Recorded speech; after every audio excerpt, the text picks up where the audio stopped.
OMGs, boys, girls, in-betweeners, how you doing? Red Gambit here, and we're here to talk about Street Fighter V and the future at 2019 EVO Championship Series. Now, Season 4, let's not kid ourselves, has been pretty disappointing. It has not been a good season. We were promised a lot and delivered very little by Capcom.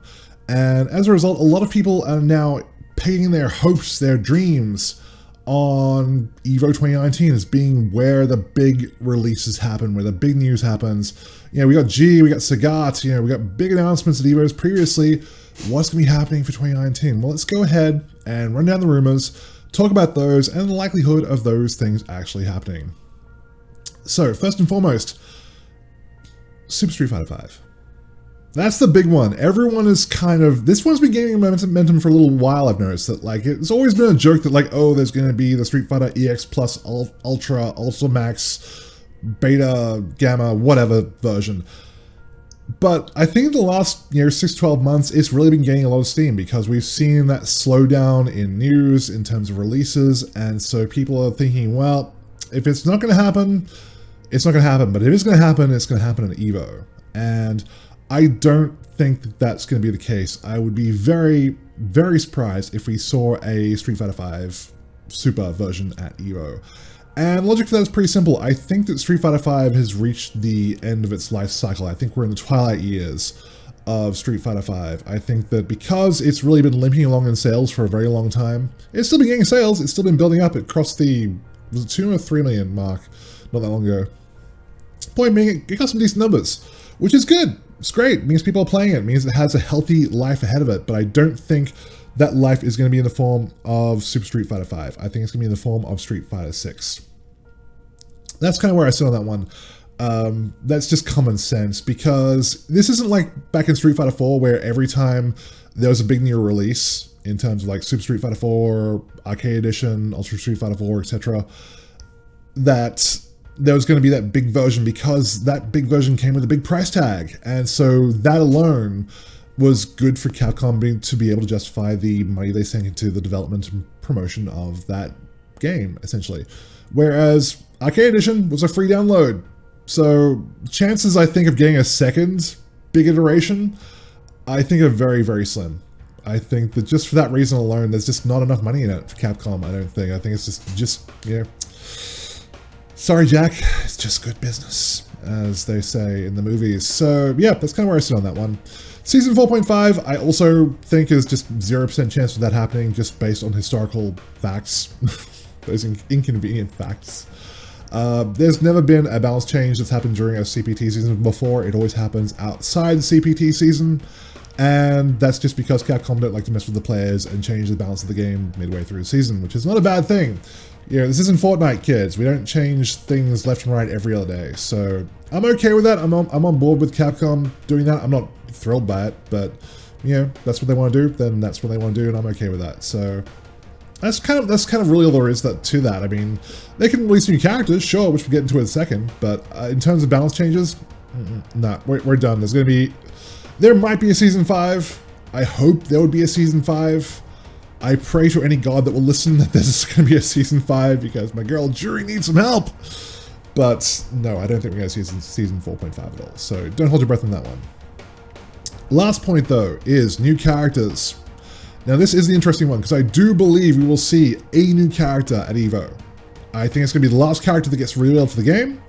I think it's going to be one character just to round out the character select screen because after that they're going to have to rebuild the character select screen, which is going to be awkward.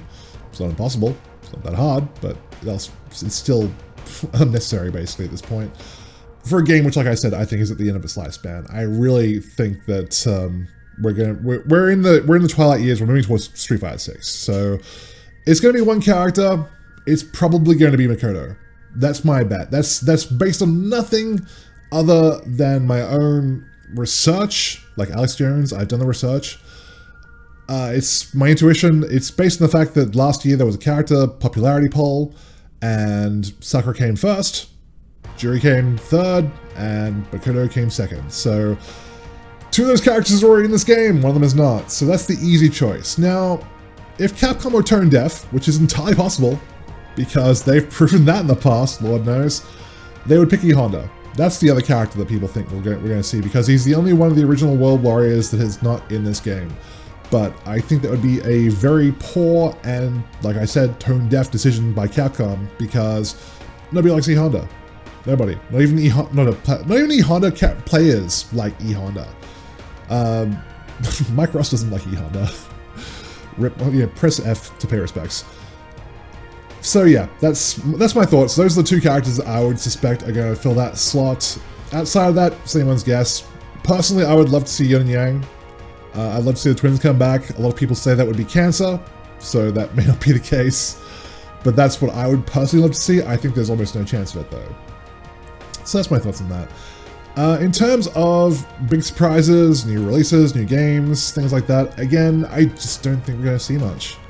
And I think that's because we are entering a sunset phase again, but this time for fighting games in general. Because if you were a kid in the 90s, like I was, you would know that Street Fighter 2 was the Fortnite of its day. It was the game that everyone had to play. It was the big shit. They made a fucking movie about it with Jean-Claude Van Damme, and it inspired a slew of imitators.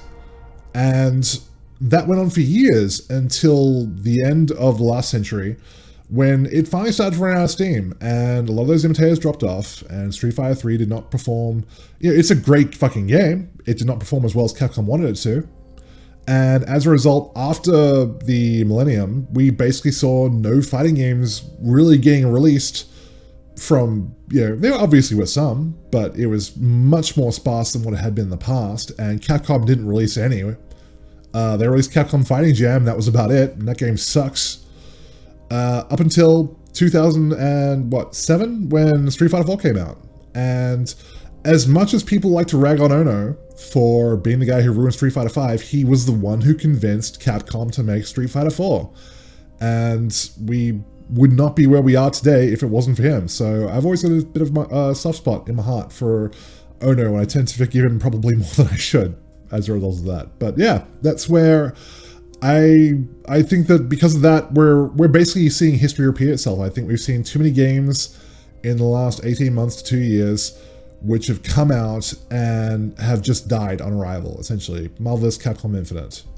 Soul Calibur 6, maybe not dead, but it's certainly not getting anywhere near the attention that it should. You know, Fighting EX Layer, my god, a game which we demanded get made for years and years, gets released and nobody plays it. Think about that for a minute.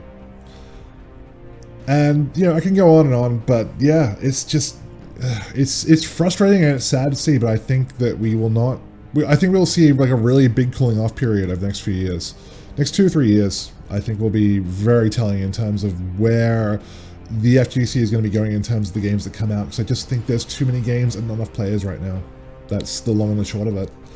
And I really hope I'm wrong. Before you get all angry and start typing those messages in the comments, I hope I'm wrong. I really do, because I'm like you, I want more new games all the time. But like I said, too many games, not enough players. I think that's the biggest problem we have as a community right now. So I don't think we will see that in terms of big announcements. We might see 1 or 2. There's always something, but I don't think it's going to be anything that's going to blow your socks off. So that's where I stand. So let me know in the comments below if you have thoughts, if you have feelings, if you have opinions. Please, by all means, voice them. As long as you're not yelling at me and saying mean things, then we can have a conversation. But that's it for me, guys. That's my thoughts on EVO 2019. Kisses, hugs, belly rubs. I'll see all of you very soon.